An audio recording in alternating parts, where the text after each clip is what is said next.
The acrid stench of my burned house was still in my hair when she strutted into my courtroom like she owned the place. There I sat, Judge Miriam Blackwood, black robes, gavel in hand, staring at the woman who'd just committed arson against a sitting judge. The sheer balls of it made my teeth clench. But Bryn Ashworth Sterling had no idea what she'd just walked into. See, when you torch a judge's home, you better pray she doesn't get the chance to return the favor legally. And honey, I was about to serve up a 5-course meal of justice with a side of federal prison time. This HOA, Karen thought burning down my house would shut me up. Instead, it lit a fire under me that would consume her entire criminal empire. Every illegal fine, every fraudulent claim, every intimidation tactic, I had it all documented. What would you do if your destroyer just handed themselves to you on a silver legal platter? Where are you watching from? Because this revenge gets brutal. 6 months before my house became a crime scene, I was Judge Miriam Blackwood, respected, feared by criminals, and completely shattered. I'd just buried Harold after watching cancer devour him piece by piece. 28 years of marriage, gone. Our 1940s craftsman home in Pinewood Estates felt like a mausoleum. Pinewood used to be where blue-collar families raised kids and retired teachers tended flower gardens. Then the money moved in. Suddenly, modest ranch homes were getting torn down for McMansions with 3-car garages and wine cellars. The old-timers, people like Walt Henderson, who'd lived here since 1965, watched their property taxes skyrocket while new residents complained about maintaining neighborhood standards. Enter the queen bee of this gentrification army, Bryn Ashworth Sterling. Picture every entitled suburban nightmare you've ever encountered, then add designer athleisure and a god complex. 45 years old, driving a silver Tesla that cost more than most people's annual salary, always clutching some $20 superfood smoothie while explaining why everyone else was doing life wrong. She'd moved in 2 years ago with her contractor husband, immediately announcing plans to elevate Pinewood to its full potential. Translation: get rid of the undesirables. My first encounter with Bryn happened while I was installing Harold's memorial fence. We'd planned this 6-foot privacy barrier together during his final months, our sanctuary where we could drink coffee and watch sunrises without prying eyes. The sweet scent of his prize roses filled the morning air as I worked, 15 years of his careful tending still blooming despite his absence. The crunch of expensive boots on autumn leaves announced her arrival. You must be the widow. Not condolences, not introduction, just cold assessment. Judge Blackwood, I corrected, wiping soil from my hands with deliberate calm. Right, the judge. She pronounced my title like it was a disease. I'm Bryn, HOA president, we have a problem. Out came the pink tape measure, clearly her weapon of choice. The metallic snap of it extending cut through the morning quiet like a whip crack. She measured my fence with theatrical precision, lips pursed in manufactured disapproval. 6 feet 2 inches. Our regulations clearly state 6 feet maximum. That's a $500 violation plus immediate removal costs. I stood slowly, vertebrae popping from grief and sleepless nights. Show me that regulation. Her manicured fingers shuffled through a leather portfolio, clicking against papers like tiny gavels. 5 minutes of searching produced nothing because the regulation didn't exist. My fence measured exactly 6 feet. I'd hired a licensed surveyor specifically to avoid this nonsense. Well, she huffed, face reddening under her spray tan, we'll see about that, Judge. The venom in her voice revealed this wasn't about property standards. That evening, over microwaved leftovers and Harold's favorite bourbon, I pulled up court records. Bingo. 3 years ago, Sterling Premium Builders had appeared before my bench trying to scam an 80-year-old veteran out of $30,000 for emergency roof repairs. The roof was fine. I'd ruled against them hard, including referring them for contractor fraud investigation. This fence bullshit was revenge, pure and simple. But Bryn had made a critical error. She'd targeted a woman who'd spent 20 years sentencing murderers, rapists, and con artists without flinching. Someone who'd watched her soulmate die with dignity while planning how to honor his memory. A person with absolutely nothing left to lose and a complete understanding of how the legal system could be weaponized by someone who knew its every weakness. The rough texture of Harold's fence posts under my palm reminded me why I'd built this barrier. Not to keep the world out, but to protect something sacred. Our memories, our love, our final project together. Bryn Ashworth Sterling had just declared war on a federal judge's sanctuary. In my courtroom, we had a technical term for that level of stupidity. Exhibit A in a federal case. She had no idea what she'd just unleashed. Within 2 weeks, Bryn launched what I can only describe as psychological warfare disguised as HOA enforcement. The woman had clearly studied every petty tyrant's playbook and decided to turn my life into her personal stress test laboratory. The certified letters started arriving like clockwork, thick manila envelopes that made my mailman wince apologetically. 7 pieces of registered mail in 10 days, each more absurd than the last. Violation notice number 1, unapproved decorative garden feature. The offense? Harold's memorial stone, a simple granite marker reading, "In memory of love that grows eternal." Apparently, grief monuments violated Pinewood's uniform landscape aesthetic. Violation notice number 2, non-regulation mailbox color. My black mailbox had been standard issue since Reagan was president. Suddenly it was creating visual discord. But the one that made my teeth grind? Violation notice number 3, excessive bird feeding creating nuisance conditions. My single modest feeder attracted cardinals, Harold's favorite birds. Watching them had become my morning ritual, coffee steam mixing with mountain air while I pretended he might still walk up behind me. Each letter demanded fines between $200 and $500, threatening liens and legal action. The expensive paper stock probably cost more than most violations themselves. Here's where 20 years on the bench paid off. During law school, I'd memorized Colorado's HOA statutes after my landlord tried similar intimidation tactics. These letters contained more legal holes than a mob lawyer's alibi. Real HOA fines must be reasonable, related to actual violations, and properly documented in adopted bylaws. Bryn's notices cited non-existent regulations and failed to provide mandatory hearing procedures. Time for judicial payback. I spent 3 evenings in Harold's basement office, surrounded by his law books and the musty smell of old legal volumes, building my counterattack. Filed a formal complaint with the Colorado Real Estate Commission detailing Bryn's procedural violations. Photographed my property from every angle. Created spreadsheets documenting her illegal fine patterns. My evidence preservation training was about to become weaponized. But Bryn wasn't finished with amateur hour. On Thursday morning, while I was downtown sentencing drunk drivers, my new security cameras captured pure criminal stupidity in action. Bryn arrived with an entourage, her interior designer, a skeletal woman in head-to-toe white, and her personal trainer, apparently moonlighting as a property inspector. They spent 2 hours manufacturing evidence for non-existent violations. The designer pointed dramatically at Harold's prize roses, like 15 years of careful cultivation had personally insulted her aesthetic sensibilities. The trainer, clearly more familiar with protein powder than property law, took notes on official-looking clipboards. I watched the footage that evening with mounting rage. These people were creating fraudulent documentation to support fraudulent fines. In my courtroom, we called this conspiracy to commit fraud.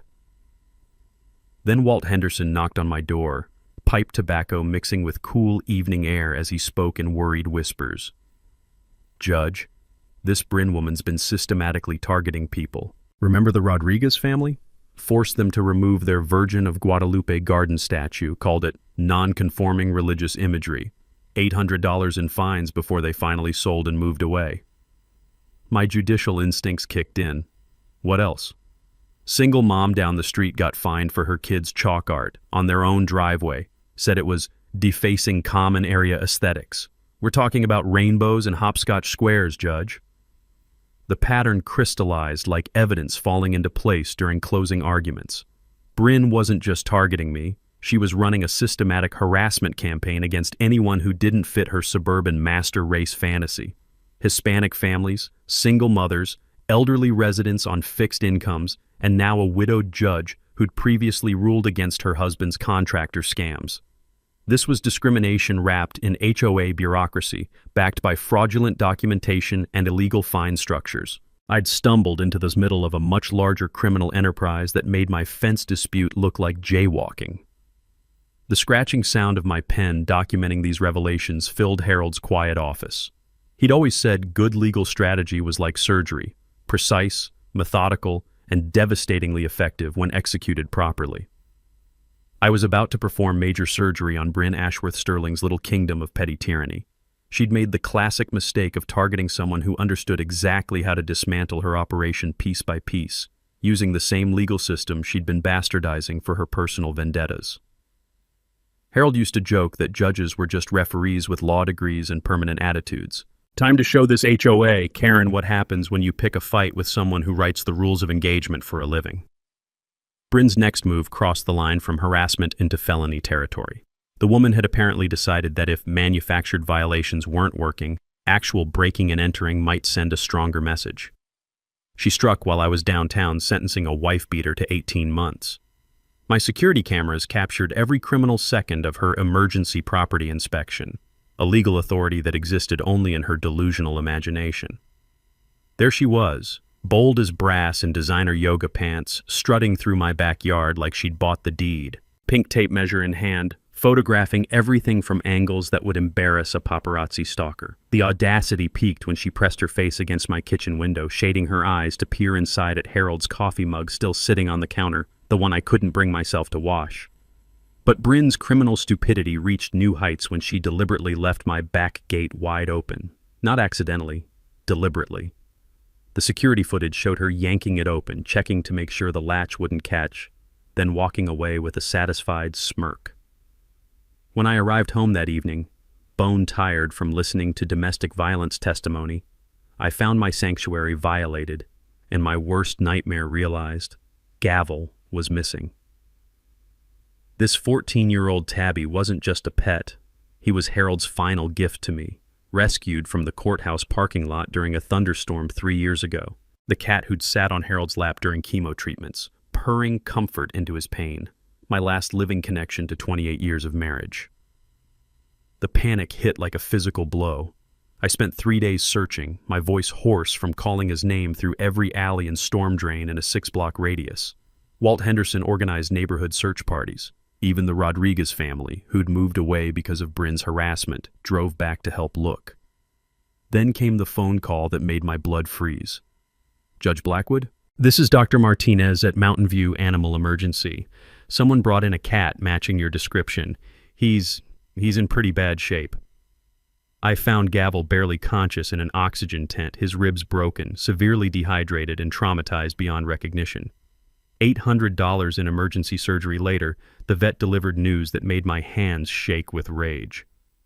These injuries are consistent with being chased by machinery. High-powered leaf blowers, maybe lawn equipment. The stress alone nearly killed him. The security footage revealed the truth. 1 hour after Bryn's illegal trespassing, her landscaping crew had arrived with industrial leaf blowers, terrorizing my traumatized cat through the open gate she'd left as an escape route. They'd chased him 2 blocks before he'd fallen into a storm drain, broken and dying.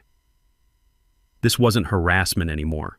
This was attempted murder of my family. But here's where Bryn made her fatal mistake. She'd just committed multiple felonies against a sitting judge who understood exactly how to weaponize the legal system for maximum destruction.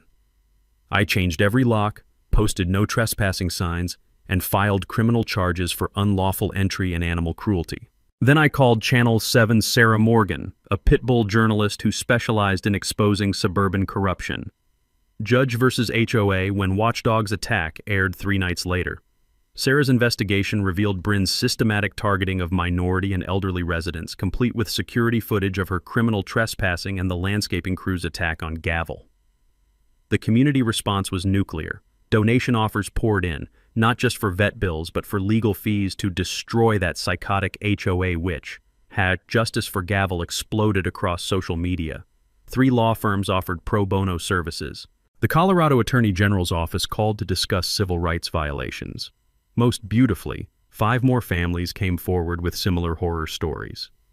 Elderly Mrs. Morgan, forced to remove her late husband's memorial garden. The Johnson family, fined into bankruptcy for their disabled son's wheelchair ramp. A pattern of targeting anyone who didn't fit Bryn's vision of suburban perfection. But the real game changer came during my research into Colorado's property protection laws. Buried in the statutes, I'd found a beautiful piece of legal ammunition. Unlawful entry with intent to intimidate carried the same penalties as burglary. Plus, animal cruelty charges could be stacked with conspiracy if multiple people were involved. Bryn's landscaping crew hadn't just committed one crime. They'd created a federal RICO predicate. That evening, gavel finally purred against my chest for the first time since the attack. The sound mixed with the quiet hum of my new security system and the distant click of my keyboard as I drafted criminal complaints that would end Bryn's reign of terror permanently. Harold used to say that judges were just referees with permanent authority and long memories. Time to show this suburban terrorist what happens when you torture a federal judge's family. She'd escalated from civil violations to felony assault. My response would be biblical. Bryn's desperation reached nuclear levels when she realized her criminal trespassing had backfired into federal charges. So naturally, she decided to destroy my career before I could destroy hers. The complaint hit my desk via certified mail on Tuesday morning, official Colorado Judicial Discipline Commission letterhead that made my coffee taste like ash. Bryn's allegations read like fiction. Judge Blackwood abuses judicial authority to intimidate law-abiding homeowners, weaponizing the legal system for personal vendettas that threaten community safety. The supporting evidence was criminal in its creativity. Doctored photographs showing my memorial garden as some kind of neighborhood blight, falsified witness statements from her designer and trainer claiming I'd threatened them, and timestamps that would make a CSI tech weep with laughter. But Bryn's nuclear option? She'd leaked everything to political blogs that opposed my previous environmental rulings. Within hours, I was trending as liberal judge terrorizes patriotic HOA. Comment sections exploded with keyboard warriors demanding my impeachment, disbarment, and creative suggestions about what should happen to activist judges who hate America. For 72 hours, I watched 20 years of judicial service get shredded by people who couldn't spell jurisprudence, but somehow understood constitutional law better than federal judges.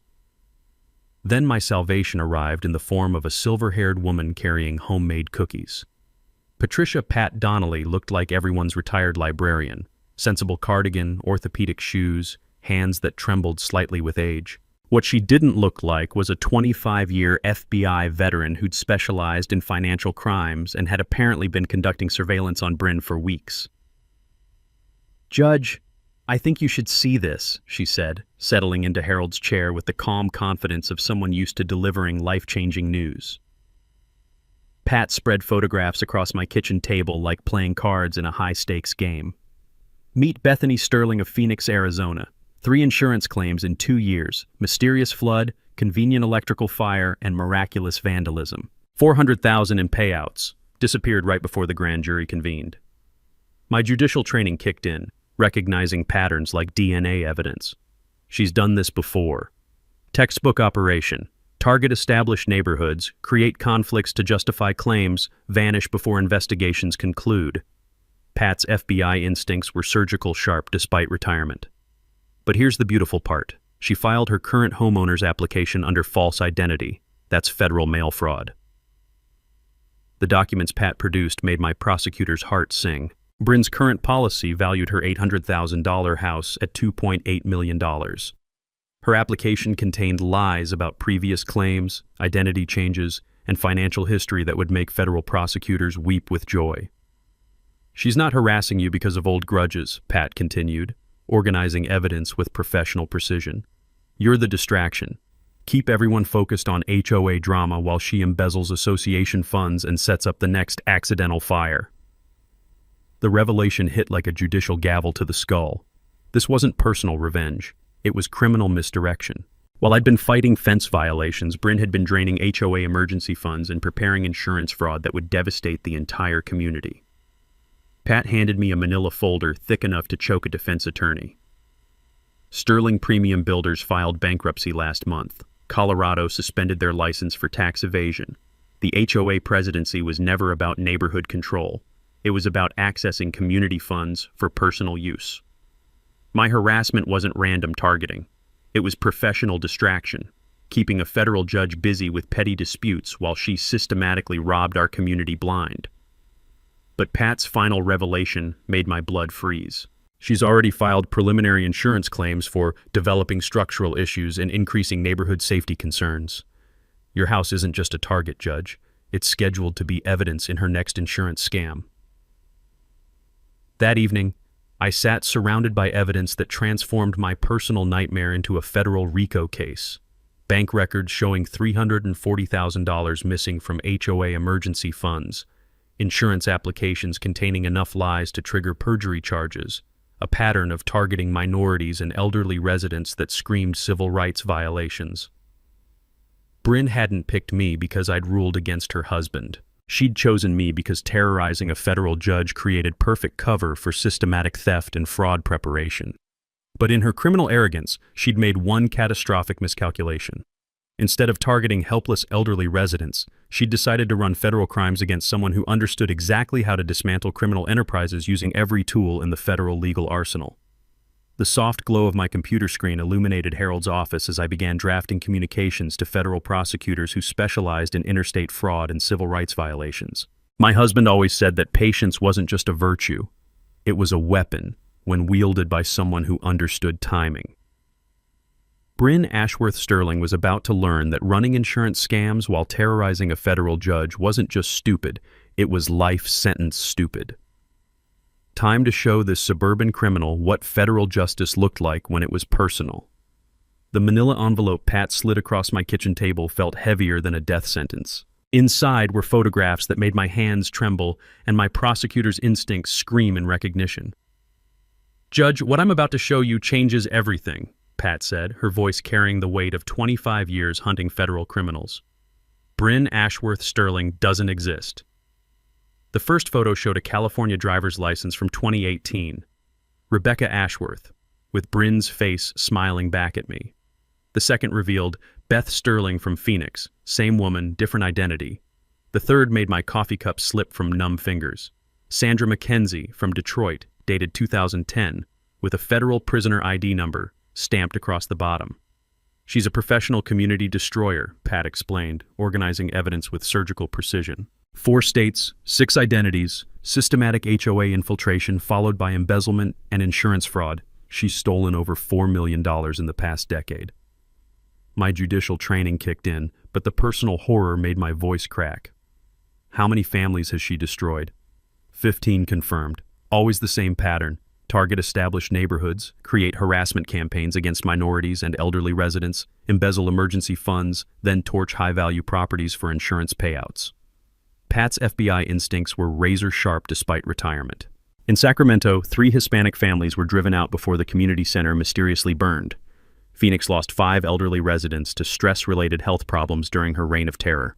The next document made my blood freeze solid. Architectural plans for my house, obtained through Sterling Premium Builders contractor database, marked with detailed notes about electrical vulnerabilities, foundation access points, and optimal fire acceleration patterns. "She's been planning to burn your house down since day one," Pat said quietly. "The harassment was misdirection while she prepared the perfect arson. Your property's worth $180,000, but Harold's life insurance upgrades pushed the rebuild value to $320,000. She's planning to claim fire spread to her property, triggering both policies for maximum payout." My hands shook as I traced Harold's electrical upgrade notes in the margins. Work we'd done together during his final months, trying to create lasting improvements to our sanctuary. Bryn had turned our love into her criminal opportunity. But Pat's final revelation shattered every assumption I'd made about this case. She's not just a criminal, Judge. She's a federal fugitive operating under stolen identities while technically still in witness protection. Bryn McKenzie testified against a Detroit fraud ring in 2012, got 18 months federal time, then disappeared from the program in 2015.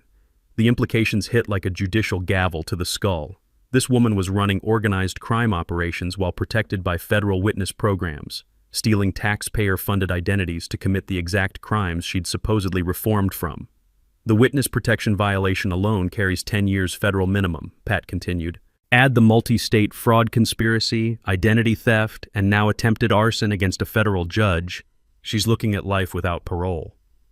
I stared at photographs of families she'd destroyed, communities she'd devastated, elderly residents who'd died from stress-induced heart attacks during her harassment campaigns. My personal nightmare was just the latest chapter in a decade-long federal crime spree. The musty smell of old case files mixed with the bitter taste of betrayal as I realized the scope of Bryn's criminal enterprise. She hadn't targeted me because of old grudges. She'd researched my husband's death, my financial vulnerability, my judicial schedule, and my emotional attachments to create the perfect victim profile. But in her criminal arrogance, she'd made one catastrophic miscalculation. She'd chosen to run federal crimes against someone who understood exactly how to coordinate multi-jurisdictional prosecutions with every federal agency from FBI to Treasury. Time to show this professional predator what federal justice looked like when it was personal, permanent, and absolutely merciless. My kitchen transformed into a federal war room faster than you could say RICO conspiracy. By Thursday evening, Pat, Walt, and attorney Rebecca Morgan sat around Harold's table like avenging angels planning biblical justice, surrounded by evidence boxes that could bury Bryn's criminal empire 6 feet underground. Rebecca Morgan was a legal predator in designer suits, former federal prosecutor turned white-collar defense attorney who'd never lost a RICO case and had apparently been waiting her entire career for a villain this perfectly prosecutable. She'd driven down from Denver with 3 paralegals and enough legal firepower to flatten a small dictatorship. "Judge, we're not just prosecuting neighborhood harassment," Rebecca announced, spreading color-coded flowcharts across my table like battle plans for World War III. "We're dismantling a decade-long federal crime spree that's destroyed 15 communities and stolen over $4 million. The smell of fresh legal documents mixed with Walt's pipe tobacco as we outlined our 3-pronged assault: federal annihilation, state prosecution, and civil rights demolition. Rebecca's strategy was surgical in its precision and biblical in its scope. Federal charges first. Mail fraud across state lines carries 20-year minimums. Wire fraud for electronic HOA theft adds another 20. Identity theft using witness protection programs, 10 years mandatory. RICO conspiracy for systematic community destruction, life without parole." She smiled like a shark scenting blood. "We're talking about federal sentences that'll keep her locked up until climate change drowns the prison." Pat coordinated federal agency involvement with retired FBI efficiency that made current agents look like mall security. Colorado Bureau of Investigation, Treasury Financial Crimes, FBI Interstate Fraud Task Force, they're all drooling over this case. By tomorrow morning, Bryn will have more federal surveillance than a terrorist cell. My role was evidence preservation and victim coordination, skills I'd perfected during 20 years of complex criminal cases. During law school, I'd memorized every provision of Colorado's Open Records Act after my slumlord tried hiding financial records. HOA finances were completely transparent to community members who knew how to request them properly. We were about to demand 5 years of detailed accounting and watch Bryn's embezzlement empire crumble under public scrutiny. Walt's community intelligence network was our secret weapon. 60 years of neighborhood relationships had created an information web that would make the CIA jealous. "Every family Bryn's terrorized is documenting everything," he reported, organizing victim statements with military precision. "Mrs. Rodriguez is driving back from Phoenix with 17 witnesses. The Johnson family's keeping disability discrimination records that'll make federal prosecutors weep with joy." But our most satisfying preparation was the technical surveillance upgrade. Pat had transformed my modest security system into federal evidence collection machinery capable of recording crimes in courtroom-quality detail. Every camera angle was calibrated for maximum prosecutorial impact. "Here's the beautiful part," Pat explained while testing audio equipment that could capture conversations 3 houses away. "Bryn's actively committing fresh crimes while we're building the case. Every fraudulent fine, every harassment letter, every HOA fund transfer creates real-time evidence for federal prosecutors." Rebecca handled immediate legal protection with the ruthless efficiency of someone who'd specialized in destroying white-collar criminals. Emergency injunctions freeze HOA accounts tomorrow morning. Criminal complaints hit 3 jurisdictions simultaneously. Civil rights violations filed with Colorado Attorney General for systematic targeting based on ethnicity and age. The financial implications were equally devastating for Bryn's operation. I'd learned during my judicial career that the Homeowners Protection Act required insurance companies to notify mortgage holders about fraud investigations. Bryn's insurance scams would trigger audits of every Pinewood policy, potentially saving neighbors hundreds of thousands in premium increases while destroying her credibility with every insurance company in America. Our emergency protocols acknowledged that cornered criminals became desperately dangerous. Rebecca had arranged protective surveillance for vulnerable residents, including elderly neighbors and families with small children. We'd learned from federal cases that systematic fraudsters often escalated to violence when facing life sentences. By midnight, we'd constructed a legal machine designed for complete annihilation of Bryn's criminal enterprise, with maximum protection for every victim she'd terrorized. The precision was beautiful, the scope was overwhelming, and the outcome was inevitable. "When we're finished," Rebecca summarized with prosecutorial satisfaction, "Bryn Mackenzie will spend her remaining years in federal maximum security.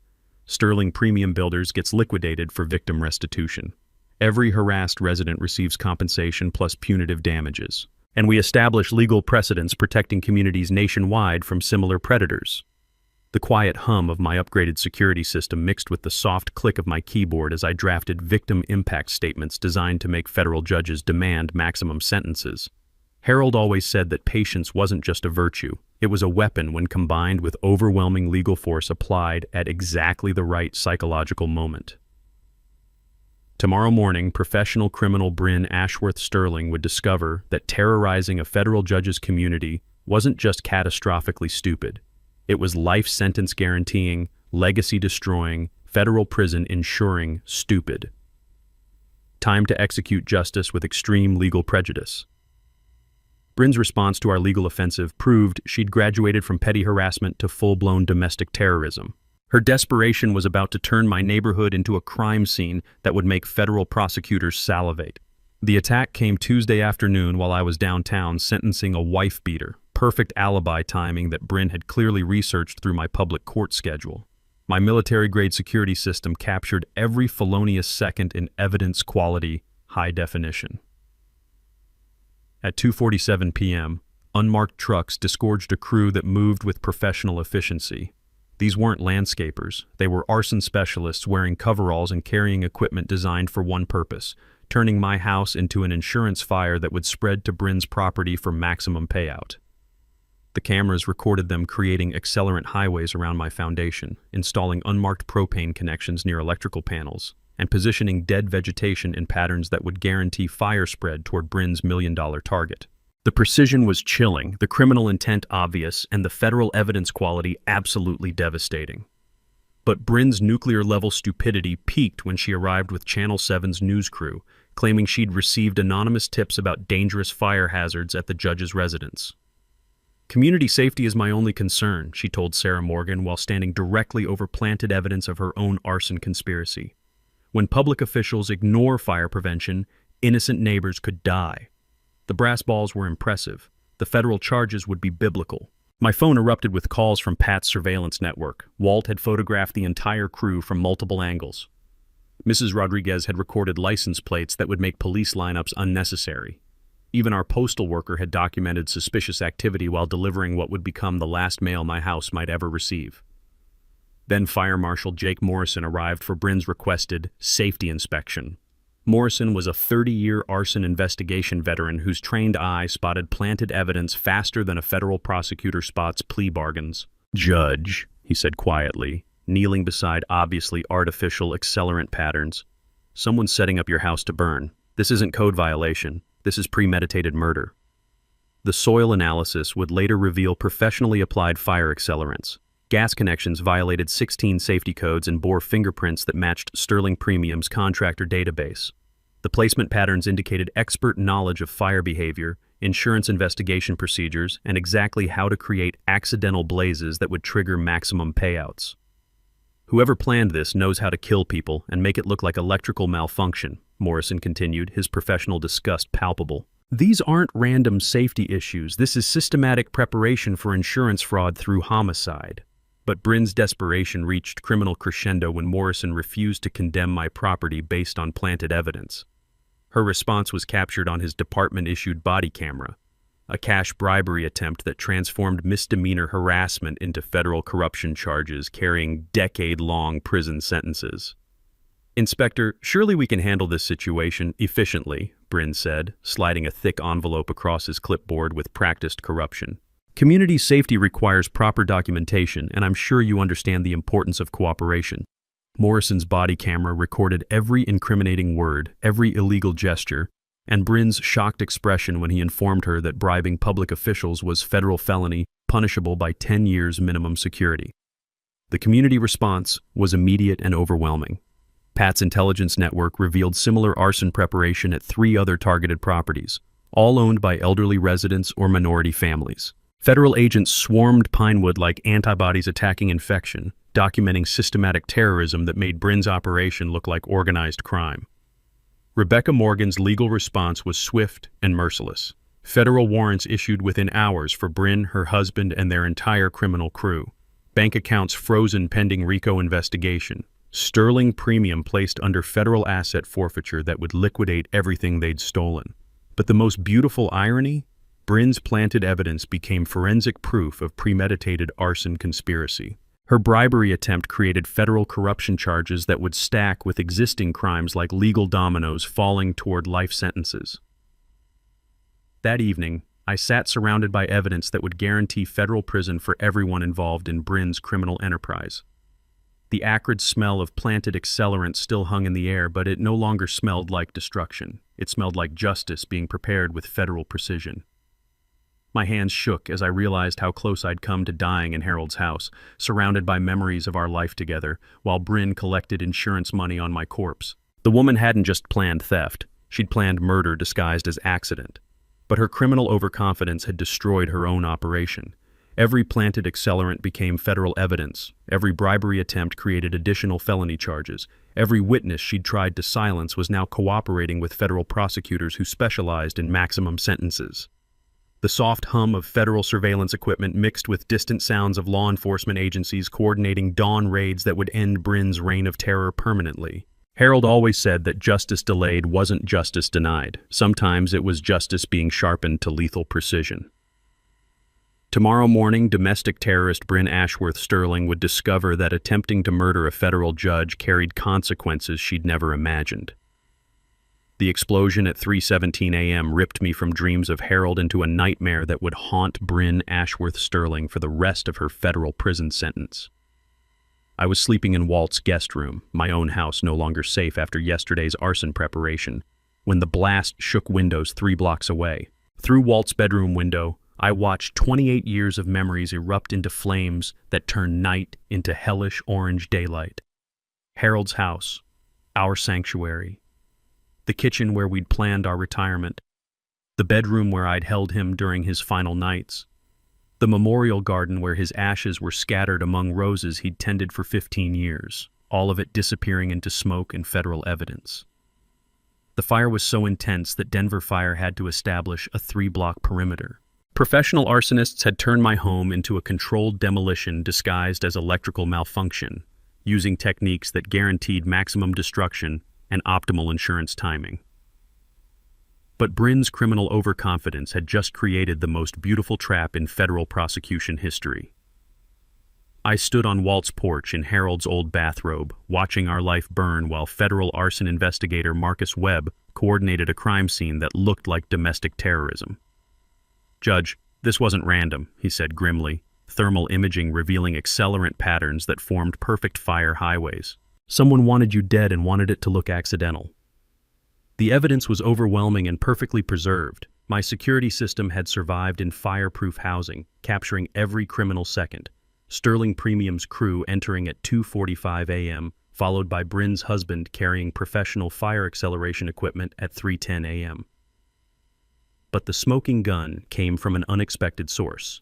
Insurance investigator Jennifer Park discovered that Bryn had filed preliminary damage claims for fire spreading from neighboring property at 2:30 a.m., 47 minutes before my house was actually ignited. She submitted paperwork claiming her house would suffer fire damage before your house was even burning. Park explained with prosecutorial satisfaction. "That's not prediction. That's documentary evidence of premeditated murder." The community response was immediate and overwhelming. Neighbors appeared with coffee, blankets, and righteous fury that made federal agents take notes. Mrs. Rodriguez grabbed my hands with tears streaming. "Mija, she tried to kill you. We all saw her planning this murder." Then came the moment that would live forever in federal prosecution legend. Bryn actually showed up at the fire scene.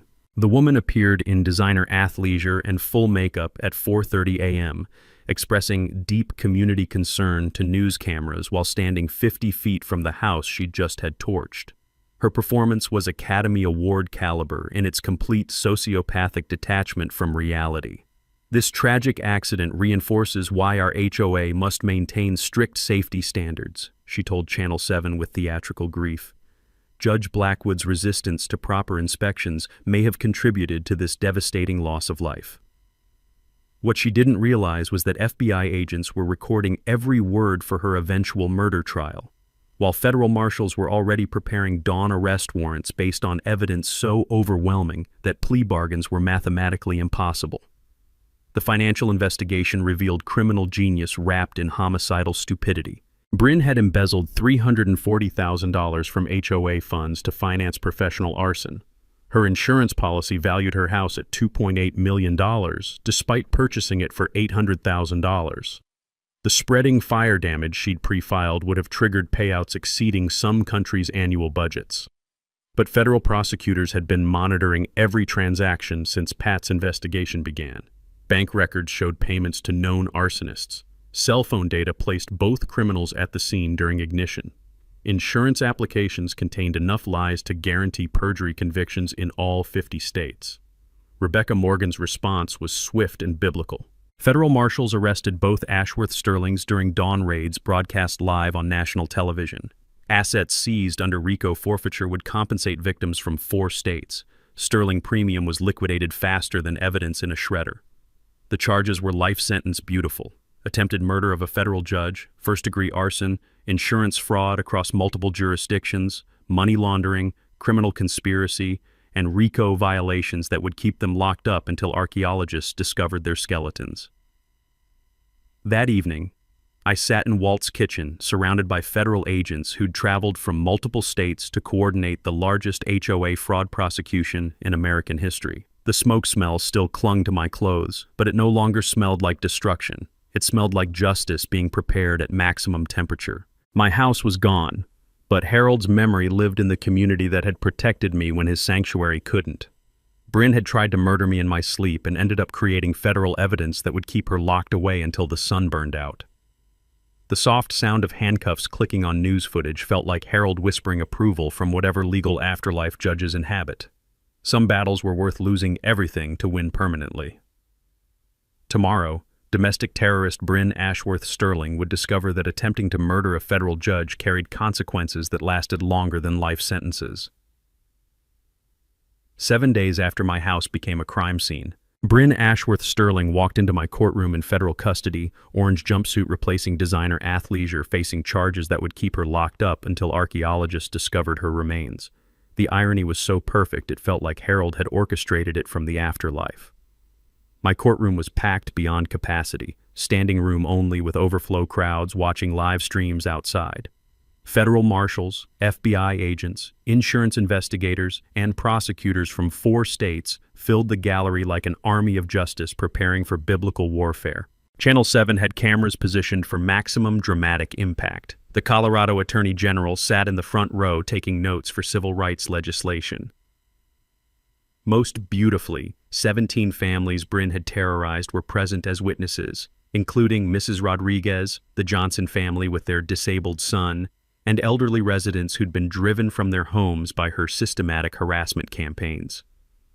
Judge Patricia Morrison, my colleague who'd agreed to handle the arraignment after my recusal, called the court to order with the gravity befitting a domestic terrorism case. The people of Colorado versus Bryn McKenzie, also known as Bethany Sterling, also known as Rebecca Ashworth, also known as Sandra Mitchell. The list of false identities took 30 seconds to read. The criminal charges took 4 minutes. Attempted murder of a federal judge, first-degree arson, insurance fraud across multiple states, money laundering, criminal conspiracy, RICO violations, identity theft, witness protection fraud, and systematic civil rights violations. Bryn's attorney, a public defender who'd clearly drawn the shortest straw in legal history, requested reasonable bond based on her community ties and lack of flight risk. Federal prosecutor Amanda Stevens stood with the satisfaction of someone holding royal flushes in a poker game. Your Honor, the defendant has operated under 6 false identities across 4 states while stealing over $4 million and destroying 15 communities. She attempted to murder a sitting federal judge by burning down her house, then appeared on television claiming the victim had caused her own near-death experience. The gallery murmured with righteous anger that made federal marshals shift nervously. But the moment that would be replayed on legal documentaries for decades came when Bryn made the catastrophic decision to address the court directly. "Your Honor," she said, turning toward me with the unbroken arrogance of a sociopath who still didn't understand the scope of her destruction, "Judge Blackwood has used her position to orchestrate a vendetta against law-abiding homeowners. She's weaponized the federal government against citizens exercising legitimate HOA authority. This entire prosecution is judicial abuse masquerading as justice." The silence in my courtroom was deafening. Federal agents exchanged glances that promised additional charges. Prosecutors scribbled notes frantically. The gallery held its collective breath, waiting for judicial response.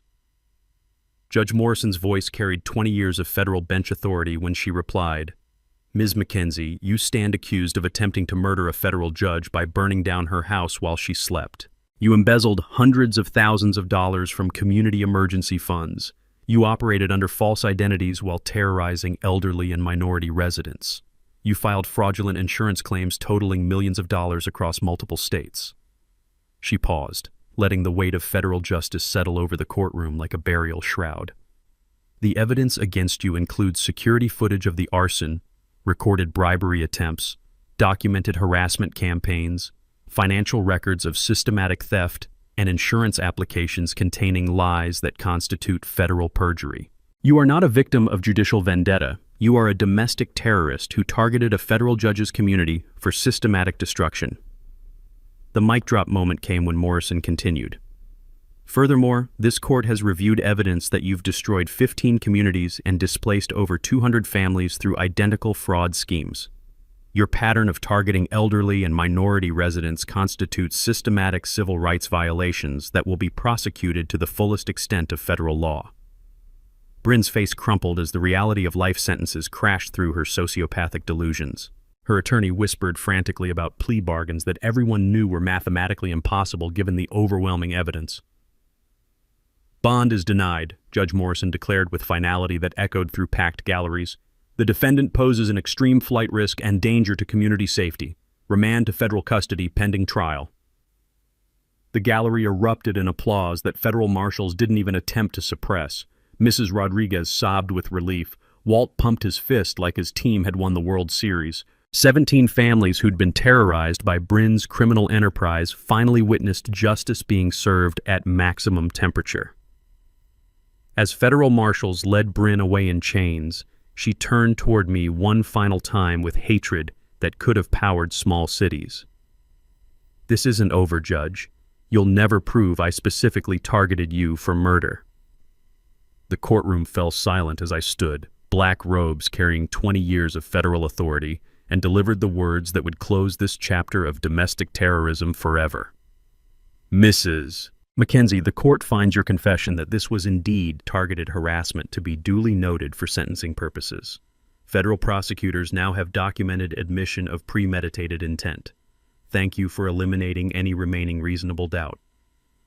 The sound of justice being served echoed through my courtroom like Harold's final approval.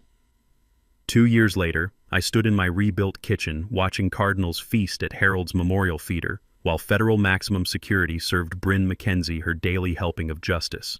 Life without parole in a concrete box, where domestic terrorists contemplate their life choices for eternity. The taste of morning coffee mixed with the sweet satisfaction of watching evil get exactly what it deserved. The criminal trials had been prosecutors' dreams and defense attorneys' nightmares. Federal juries took 3 hours and 47 minutes to convict both Ashworth Sterlings on all counts. Apparently, they'd needed time for lunch. Bryn received life without parole for attempted murder of a federal judge, plus consecutive sentences for arson, fraud, and civil rights violations that would keep her locked up until climate change turned Colorado into beachfront property. Her husband earned 25 years for conspiracy, ensuring Sterling Premium's criminal enterprise was permanently extinct. The $3.2 million in seized assets had been distributed to victims across 4 states, creating the largest HOA fraud restitution in American legal history. Every targeted family received compensation plus punitive damages that established legal precedents protecting communities nationwide from future predators. But the real victory lived in Pinewood's transformation from terrorized kingdom to model community that law schools now studied. Walt Henderson reigned as unanimously elected HOA president, implementing transparency measures that made embezzlement impossible and resident protections guaranteeing due process for future disputes. Our reformed bylaws required community approval for fines over $50, monthly financial reports published online, and mandatory mediation before legal action.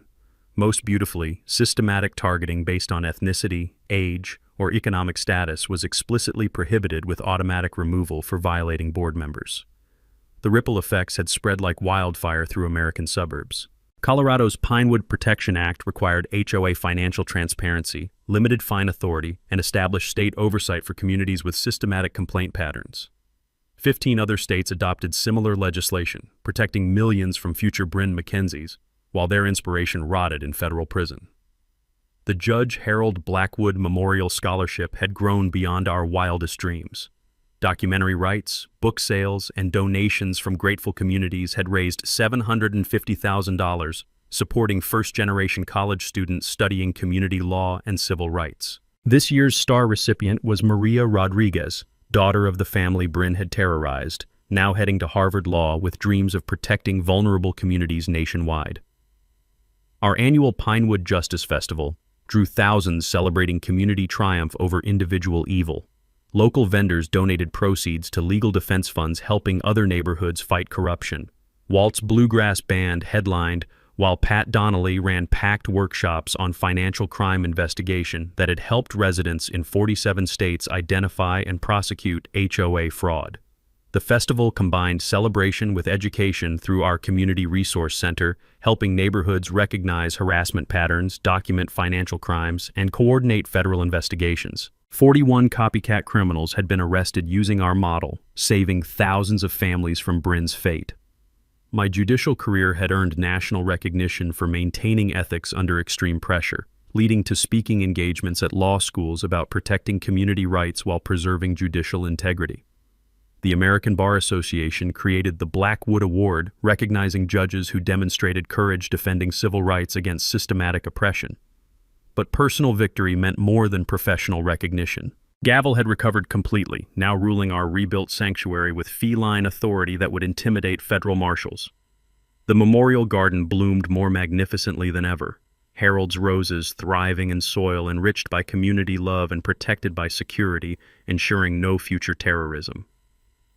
This evening, golden sunset streamed through new windows as I reviewed scholarship applications while Gavel supervised from his throne. Outside, Pat tended her victory garden, Walt taught neighborhood children harmonica, and families gathered for conversations that Bryn's reign of terror had once made impossible. The gentle sound of children's laughter had replaced sirens and confrontation, proving justice wasn't just punishment, it was protection, healing, and hope for futures free from suburban predators.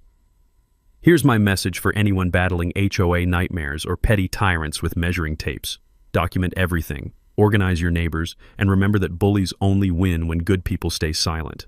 Your horror story could become someone else's salvation. Drop a comment sharing your own HOA nightmare. You're definitely not alone in fighting these suburban dictators, and smash that subscribe button for HOA stories because next week we're destroying the tax assessor who tried stealing an entire neighborhood for personal profit. That revenge was equally biblical, and the federal charges were absolutely beautiful. Together, we're building communities where justice wins and criminals lose permanently. That's a wrap for today's episode on HOA Stories. If you enjoyed watching Karma in action, smash that like button, comment your thoughts, and let us know if you've dealt with HOA madness too. Subscribe so you won't miss the next HOA meltdown we post.